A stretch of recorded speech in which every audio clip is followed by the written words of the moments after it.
In a world where hopium and common sense collide, starring the CryptoKeeper and BlockchainCrusader. Welcome to Debate Crypto. Crypto fam, it's your boy CryptoKeeper here for an edition of Saturday Morning Cartoons. Super excited about this, guys. So Miguel and I were talking last night. And so we started doing like these Saturday morning cartoons thing not too long ago. And we had the idea to call it that because, you know, Saturday morning, that's what people do with their kids, whatever, at least when we were kids growing up or when my old butt was a child growing up, right? We watched cartoons. Well, what are the cartoons that are coming up now? The Metaverse, NFTs, right? It's changing. And obviously we're a crypto channel. So that's what you're going to be looking for, right? So I think we're going to see how it goes. We're going to do mainly, we're always going to keep you updated on what's going on with the market, what happened, you know, yesterday, what's going on, why we are where we are. But we're going to focus on Saturday mornings on this live. And it won't always just be me. Sometimes it'll be Miguel and I. Sometimes it might be randomly just Miguel. But we're going to focus on NFTs and Metaverse, and I think it's going to be pretty sweet. So hopefully you guys are ready for that. Hopefully you guys enjoy it. Drop a 1 in the chat if you're excited about getting into some wild stories in the Metaverse and NFTs, because I'm definitely excited about it. TikTok in the house. TikTok, we are over on Debate Crypto if you guys want to get in there. First of all, guys, if you could smash the like, that is the one thing that you could do for me, for Miguel, for Debate Crypto, for YouTube, to let them know, hey, we like what's going on over here. And then if you want to share out the stream too, that would be fantastic as well. And guys, Miguel is not here this morning. I think he might have had maybe an even longer night than I did as it relates to the little one. And yeah, that's tough, right? It is tough having a small little child. As great as it is, as awesome as it is, it can be tough too. So let's without further ado, let's first of all, let's take a look at what's going on in the markets. All right, so clicking on over to, as always, we do the market. Global market cap. Let me update this, make sure it's right. Global market cap up 8.67% in the last 24 hours. Guys, that puts us at 1.9 trillion. We're creeping back towards that 2 trillion. I think that's going to be really interesting if we can get back up over 2 trillion and hold that. That'd be great. Bitcoin at 41,460. That's up about 10%. ETH, my girl, check her out. She's back up over 3K. Man, I feel it. I feel it, right?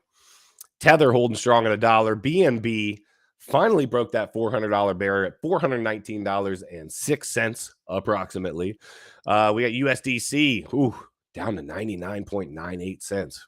Got to pay attention there. Cardano at about $1.15. Solana up at 114.77.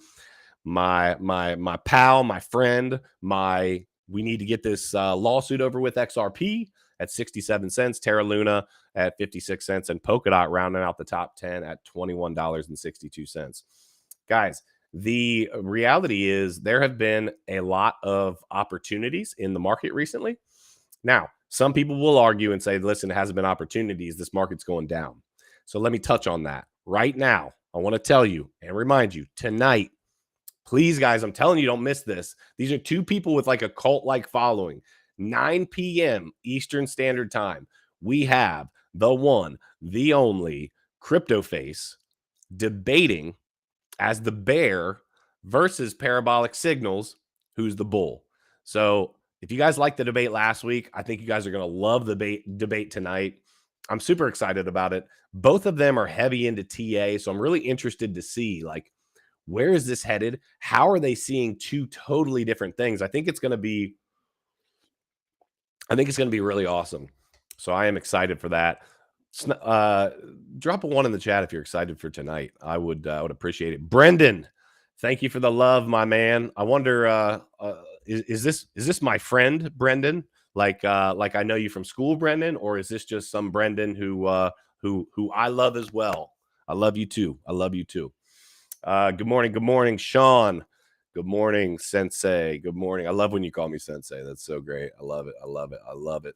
Hey, speaking of Sensei, if you guys are looking to get into the DCA dojo, as we call it, we have the Debate Crypto Academy, right? All you got to do is sign up. We're giving away a year of Market Cipher. We've been talking about that for a little while. We're actually getting ready to do it, right? And we're giving you, you've got to be subscribed to the channel, and you've got to be in the dojo, right? You've got to be in the Debate Crypto Academy, where we do weekly seminars. We are always trying to teach, learn, interact, and yeah, here at Debate Crypto, where question everything. That's a whole nother story. I can't tell you. That might be our new tagline, but I'll get into that maybe next time Miguel's on here. We'll talk about it. Debate Crypto, question everything. I don't know. I kind of like it. I kind of like it. We have the legend Tom Crown in the house. Good morning, Tom. Good morning. Good morning. Good morning. And good morning, everybody else. So without further ado, let's take a peek at Market Cipher real quick with my TA that I'm like, slowly but surely trying to get better at, right? And we'll just do a little piece here. Let's see what's going on over on Market Cipher, and you guys can roast me later on how terrible my TA is. Okay, so we are on. This is a 2-hour. This is a 2-hour chart. I was actually looking at this a little bit ago, and guys, I will tell you, this is what we like to call a bull flag. I'm gonna boom. Boom. This is like the lines are not in the exact correct spots here, guys. But this is what we like to call a bull flag. And I will say, Tom Crown's in the house, so he can critique me later if I'm a little bit off on that. But the reality is, guys, we have got some good movements going on in this area here. So I'm excited about that. Momentum wave, pretty flat. Money flow, pretty flat as well. But a little bit bearish on the MACD, and we're pretty oversold. We're at about 72 right now on the RSI. But guys, what do you expect after having huge green candles like we did yesterday? That's going to happen, right? So let's get into it, guys. First of all, make sure that you guys smash the likes. Again, that is the way that you tell YouTube that you enjoy what we are doing. Crypto Bro, good morning, good morning, good morning. Tom Crown saying spicy times. I'm gonna this morning, since I don't have Miguel in the house with me, I'm gonna try to pay a lot better attention to the chat. We always watch the chat. We always pay attention, but I'm going to try to pay some extra super close attention to the chat today. Again, as always, guys, if you want to support the show, super chats are on as well. We always appreciate that. And we don't need the super chats for you to give us your support. You guys are already supporting us by being here. So without further ado, let's get into it. I think this first one's pretty interesting, okay? It is Saturday morning cartoon, so we're going to be talking lots of NFTs and Metaverse, and then we'll round it out with why we are where we are in the market, okay? So let's kick it off. Indian couple celebrates blockchain wedding with NFT vows and digital priest. Interesting. A young couple from India used non-fungible tokens, NFTs, to digitize their love for each other till eternity over the Ethereum blockchain. Now, pause, guys. I got to tell you right off the rip, I'm all about this. Listen, digitizing their love over on the Ethereum blockchain, guys, you already know that's my girl. You already know that's my girl, right? If I have the opportunity to digitize I'm actually feeling a little I'm feeling a little hurt, right? My girl didn't call me, right? My girl didn't call me, and she's out here digitizing other people's love. Like, what about our love, right? What about our love? I'll get through it. I'll get through it. So I digress. Let's get back into it here. So the recently married couple from Pune, I think it's Pune is how you say it. Pune. I think it's Pune, India. Shruti Nair and Anil Narasipuram. Ah, God, I butchered it. Decided to take their court marriage to the next level by hosting a blockchain wedding. According to Anil, the husband, I read some articles on how people in other countries were doing blockchain marriages, and it motivated me. Other prominent crypto entrepreneurs to follow the trend include Rebecca Kaczorkinski. I don't know. Coinbase's staff product designer. Most people get married in a place of religious worship on a beach or in Peter and I are not most people. We got married on the hashtag blockchain. As part of the Indian blockchain wedding, the couple was accompanied online by Anup Paki, who was responsible for minting the NFT, aka the digital priest. We read the vows, and after receiving the blessings of our digital priest, I confirmed the transaction to transfer the NFT to my wife's digital wallet, said Anil, explaining the transactions took a few minutes and about $35 in ETH gas fees, after which we were pronounced husband and wife by our digital priest. Guys, let's just pause for a second to give these two lovebirds a round of applause. Look at these two. I mean, I'll tell you what, that if that's not dedication, I just don't know. I really don't know what's dedication if that is not it, right? Guys, chat, tell me about it. Is it weird that somebody is getting married like on the blockchain with a digital priest? Do you guys think it's cool? I don't know. Throw me a 1 in the chat if you think that it's super cool. Drop a 2 if it's just a little bit off color and you're not really too sure about how you feel about it. Because I will tell you, when I first read it, I kind of chuckled to myself, right? But check it out. We've been talking about this, right? I have been saying that NFTs are going to spill over into your identification, right? They're going to spill into, real estate contracts and deeds for homes. They're going to spill into all this stuff. So why I didn't think of a marriage certificate, but ultimately they paid the gas fee. They put it out there. They are on their marriage is on the blockchain, right? So since their marriage is on the blockchain, I do have a question. How did they get divorced if they need to do that, right? Oh, shoot. Michael literally just said that as I was saying that. That's really funny. The only way is to buy back the NFT. Yeah, Michael. So listen. So as I was saying that, Michael said the same thing. So it's on the blockchain. The blockchain, guys, is immutable, okay? You can't roll the transaction back, and they just got married on the blockchain. So first of all, I hope that they are just absolutely head over heels in love, which you would hope for when somebody gets married anyway. But yeah, you're not rolling that transaction back, but it's an NFT. So Michael says, so if he wants a divorce or she wants a divorce, the only way is to buy back the NFT. I got to tell you, Michael, if the NFT was the way that people were, getting out of marriages and buying them back, they've been some of the most expensive NFTs probably of all time, especially for those people that are a little bit more wealthy. I'm just saying, right? If they're buying back the NFTs and that's what's happening, right?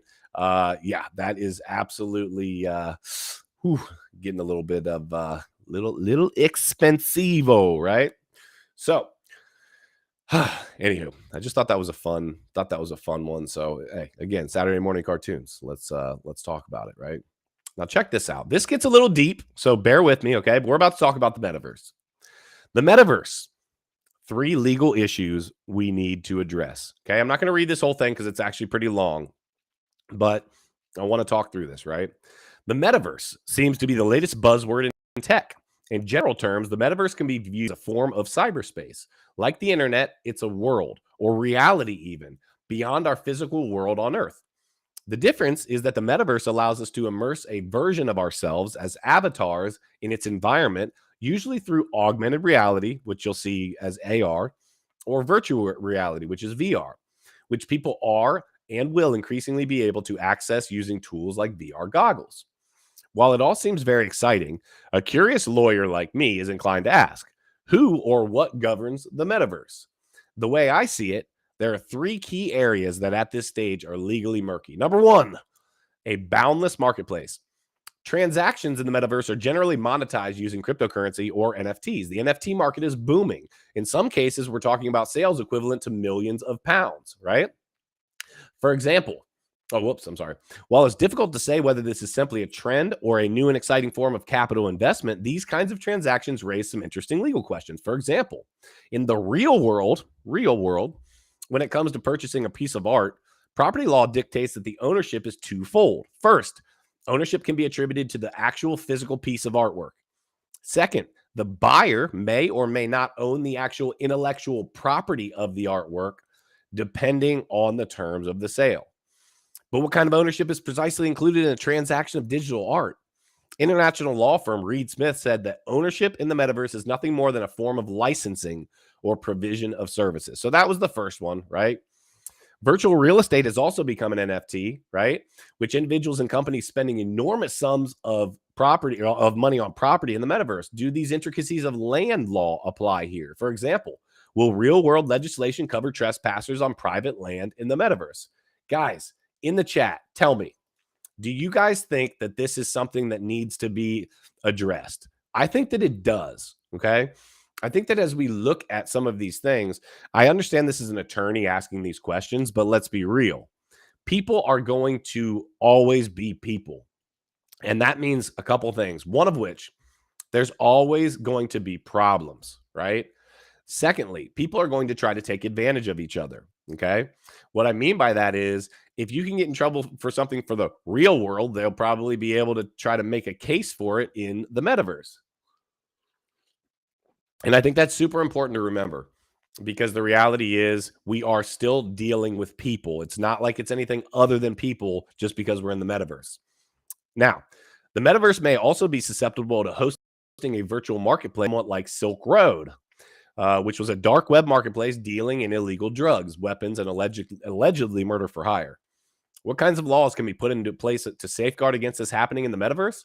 It would be ideal to have a global regulatory authority overseeing the metaverse, although this would be difficult to implement. So that's the first thing. Second, guys, and I'm not going to go as deep here, data, right? Another legal implication of the metaverse is around data and data protection. The metaverse will expose new categories of our personal data for processing. This might include facial expressions, gestures, and other types of reactions an avatar can produce during interactions in the metaverse. So I thought this one was interesting, guys, because data is literally the most valuable thing now on planet Earth. It just is, right? And so if you don't understand that, well, then you're probably just not paying attention, all right? So data. Number 3, user interactions. I thought this one was really the one that really kind of caught my eye, right? Excuse me. I thought all of them were good, but this one caught my eye. When users interact through their avatars, we may have situations where some kind of altercation occurs that would equate to breaking the law if it took place, with people in the real world. Now, let me pause there real quick. This has already happened, okay? I don't even want to say it on YouTube because YouTube picks things out with their algorithm and whatnot. But at any event, somebody inappropriately spoke to somebody else in, a sexual reference, right? And that is already being addressed and going to court. So if that's already happened, already in its infancy, in the fact that the metaverse is so, such an infant right now, I think it's going to continue to happen. Let me pause real quick, take a look at the chat. Let's see what we got going on here. Sean says, that's right, Patricio. It's all about branding. So what did Patricio say? Let me see here. Hold on one second. I must have missed something here. I thought it was a great comment. I want to see what Patricio said though here. Hold on a second. Everything is called meta. Here we go. Everything is called meta now. Like when the iPhone was released, right? Yeah. And so Sean said, that's right. It's all about branding. I feel bad for Zuckerberg since they had a 25% stock drop. Meta was downgraded back to Facebook. Yeah, I mean, guys, the reality is there's a lot going on in many places other than just the metaverse right now, and they are trying to capitalize on that. Okay, it's just a fact, right? Meta is trying to be something and show something that sometimes it otherwise has not been. I mean, you have to be real. Facebook has not been good. Facebook has fact checkers that are giving opinions. Right. That's not me giving my opinion. That's been now proven, right? They had been hiding it, right? The fact checkers were just basically if they were leaning this way or this way, they would fact check it that way. That's out of control. They've been stealing our data for a long, long time. Guys, we've talked about it before. Data is the most valuable asset on planet Earth now. And so you need to be prepared for the fact that when we move into the metaverse, guess what? They are going to be stealing your data. This is a fact. So just be prepared for that, right? So Patricia says Meta is the perfect example of trying to run before walking and crawling. they cause the drop. Yeah, I think I understand what you're saying there, Patricio. The other part of the problem is people just aren't happy with the way that Facebook over the years have done things, and the exactly like I'm saying, data privacy, the fact that anytime you say something out loud, right, my phone's sitting here in front of me, it's going to record that, and then later on today I'm going to get an ad. I'm going to get an ad later on today for like the Oculus because I just said Oculus, right? So just keep that in mind. I actually think that ultimately there's some really interesting things that are going to happen that we were talking about in the metaverse. Michael says, this one's weird. People talk like that to each other in places like Discord and Reddit. No action is taken there. You're right, Michael. Let me pause on that. Yeah. So what you're saying is that, well, listen, people talk. You listen. My TikTok following right now is at like 54,000 people. I got to tell you, the majority of you are fabulous. But there's always one, as I used to like to say. There's always people that are willing to talk to you. I call them keyboard warriors, right? They're willing to talk to you any type of way that they want to because they know that you're not next door. You're not coming over and knocking on their door, right? So they'll talk to you however they want. People can be really awful to each other. I pray for people like that. I've had somebody recently that's been in my comments talking about my business partner a lot, and I don't address it with hate. I address it with love. And I say, listen, like, this is just not how we should be treating people. There's just no need for it. And I feel like at least it's starting to get across because of how I addressed it. And I think people should take note of that. If you can love as you're talking through a disagreement, we're like 10 million steps ahead. But yeah, it does happen in there. And now it's happening in the metaverse, but people feel that listen, it feels real in there. It really does. It feels very real. It took me, I told this before, but it took me like 30 seconds to convince myself to step off of a ledge up on top of a building when I knew I was standing in the middle of the family room. Your brain is firing, telling you this is real, right? It can't distinguish the difference between danger and not danger. So with it happening there, it's going to be just amped up that much more than just on the keyboard. So I think this is going to be really interesting. Drop a 1 in the chat if you're excited about the metaverse. Drop a 2 if you are leery, I will say, of the metaverse. So drop a 1 if you're excited about it. Drop a 2 if you're leery. Guys, blow up the chat. Make sure that you guys smash the likes, please. It's been a little bit of a slow stream this morning, but I love each and every one of you. I appreciate you guys for being here. But it's definitely been a little bit slow. So do me a favor. Smash the like button. Let TikTok know what time it is. And then just as a reminder, guys, make sure if you're interested in taking that next step, sign up for Debate Crypto Academy. It's debatecrypto.academy. Now, let's get back into it. Let me finish up what I was reading here. So imagine one avatar assaults another. Could we apply criminal laws of assault and battery to this situation? How could we make an avatar responsible for their actions in the metaverse? This would be complicated because it would mean that we need to attribute a legal persona to the avatar, giving them rights and duties within a legal system, allowing them to sue or be sued. Guys, I feel like, and listen, some people might not like what I'm about to say, okay?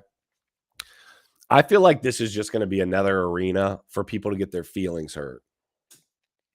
I'm just saying, right? Do I think people should treat each other in that manner?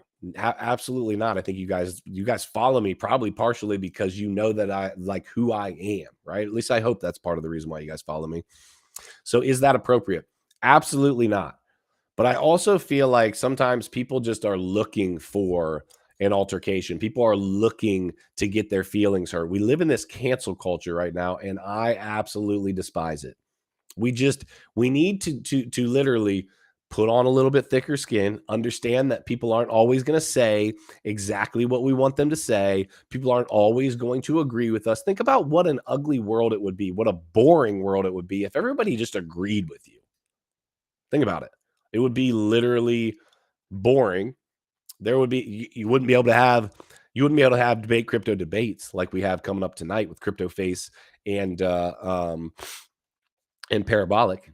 Wouldn't be able to do that because it'd be two people thinking exactly the same. Guys, wake up. People are going to think different. People are going to act different. There's always going to be crappy people. There's always going to be beautiful people. There's always going to be people who don't jive with you. And you've just got to be okay with that. That's life. That's what I believe. Again, that might rub some people the wrong way, but the reality is we can't always make everyone happy. We can't always agree on everything. It just doesn't work like that. So I think it'll be really interesting. Let me double check on the on that article to see if there was anything else I forget at the bottom here. They're talking about sexual harassment. Yeah, no, that was it. So I think that those are all three some really interesting things to be aware of as we get into the metaverse, that there are other things at play there that we need to be aware of, because somebody's going to be the first, right? Somebody is going to set a legal precedent in there. All right, cool. So let's jump in and finish off with why things are the way they are in the crypto markets. Okay. So 2 reasons why Bitcoin soared above 41K and Ethereum regained 3,000. And by the way, Bitcoin's at 41,775 right now. I'm always keeping an eye on TradingView up above here. The flagship cryptocurrency Bitcoin has recovered above the $41,000 level, with the second biggest crypto reclaiming the $3,000 price mark. That's obviously ETH. Analysts offer 3 reasons for the bullish reversals of these top tier cryptocurrencies. Number 1, NASDAQ index rising over 2%. Right? I'm not even going to hit on all the details here, right? Number 2, Bitcoin rise driven by the spot market. This is an important one, guys. We need the spot market. There's so much leverage now in the Bitcoin markets that the spot market almost takes a back seat. But guess what?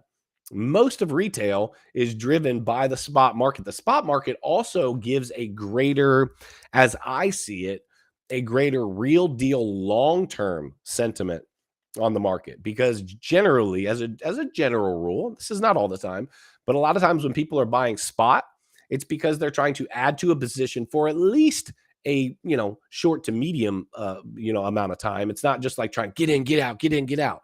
And so I think it's really interesting. The spot market needs to continue to grow, and that's what we're looking for. People to continue to buy over time and continue to listen. We have the most illiquid supply. Like we have less Bitcoin on the open market than ever before, yet the prices have been down.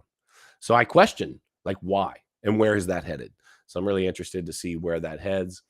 And then number 3 here, Peter Schiff weighs in on Bitcoin price surge. So really, they think that Peter Schiff is actually helping move the market. I will touch on this one, though, because I think this is interesting. Prominent Bitcoin skeptic, co-founder of Schiff Gold, lover of gold, Peter Schiff has commented on the Bitcoin price surge above 41K, trolling Bitcoin supporters. He tweeted that this may be the last chance to buy the leading crypto above $40,000. This man is, he's just, But here's what I love, right?